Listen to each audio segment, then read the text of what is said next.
AP మద్యం కేసులో కీలక పరిణామం చోటు చేసుకుంది. ఈ కేసులో ముగ్గురు నిందితులకు సుప్రీంకోర్టులో ఎదురుదెబ్బ తగిలింది.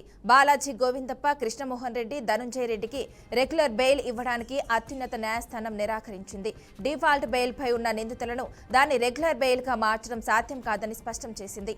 బెయిల్ కావాలంటే తప్పనిసరిగా ట్రయల్ కోర్టును ఆశ్రయించాలని సిజేఐ నేతృత్వంలోని ధర్మాసనం సూచించింది. దీనికి సంబంధించి నిందితులకు 4 వారాల గడువును కూడా ఇచ్చింది. ఈ సందర్భంగా ప్రభుత్వ న్యాయవాదులు కోర్టుకు కీలక వివరాలు వెల్లడించారు. నిందితులు ముగ్గురు ఇప్పటికే డిఫాల్ట్ బెయిల్ పై బయట ఉన్నారని తెలిపారు. అయితే చట్టపరమైన నిబంధనలు తప్పనిసరిగా పాటించాల్సిందేనని సుప్రీంకోర్టు తేల్చి చెప్పింది. దీంతో ఏపీ మద్యం కేసులో న్యాయపరమైన చిక్కులు మరింత పెరిగినట్లయ్యాయి. ఈ కేసులో తదుపరి పరిణామాలపై రాజకీయ న్యాయవర్గాల్లో ఆసక్తి నెలకొంది.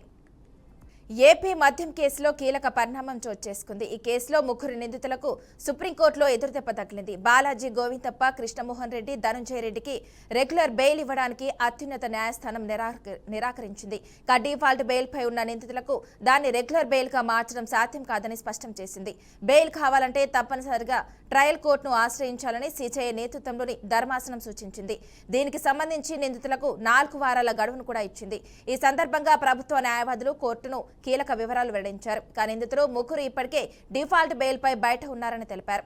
అయితే చట్టపరమైన నిబంధనలు తప్పనిసరిగా పాటించాల్సిందేనని సుప్రీంకోర్టు తేల్చి చెప్పింది. దీంతో ఏపీ మద్యం కేసులో న్యాయపరమైన చిక్కులు మరింత పెరిగినట్లయ్యాయి. ఈ కేసులో తదుపరి పరిణామాలపై రాజకీయ న్యాయవర్గాల్లో ఆసక్తి నెలకొంది.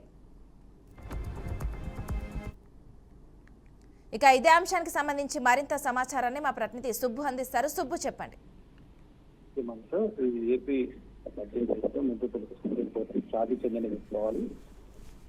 బాలాజీ గోవిందప్ప, కృష్ణమోహన్, ధనంజయ రెడ్డికి బెయిల్ నిరాకరించడం జరిగింది. రెగ్యులర్ బెయిల్ సుప్రీంకోర్టు ఇవ్వలేదు. బెయిల్ డిఫాల్ట్ బెయిల్ ను రెగ్యులర్ బెయిల్ గా మార్చేందుకు సుప్రీంకోర్టు అంగీకరించలేదు. ట్రయల్ కోర్టుని ఆశ్రయించాలని చెప్పి సూచించింది. నిందితులకు 4 వారాలు గడువు ఇచ్చింది. సుప్రీంకోర్టు ఇప్పటికే డిఫాల్ట్ బెయిల్ తెలిపారు. అయితే ప్రభుత్వ న్యాయవాదులు సలహా తీసుకుని నిబంధనలు తప్పనిసరిగా పాటించాలని స్పష్టం చేసింది. ఏపీ మద్యం కేసులో నిందితులకు ఇప్పటికే ఇది పెద్ద షాక్ అని చెప్పుకోవాలి. వీళ్ళు డిఫాల్ట్ బెయిల్ మామూలు బెయిల్ గా మార్చుకునేందుకు ప్రయత్నించారు. అయితే దీనికి ధర్మాసనం ఒప్పుకోలేదు.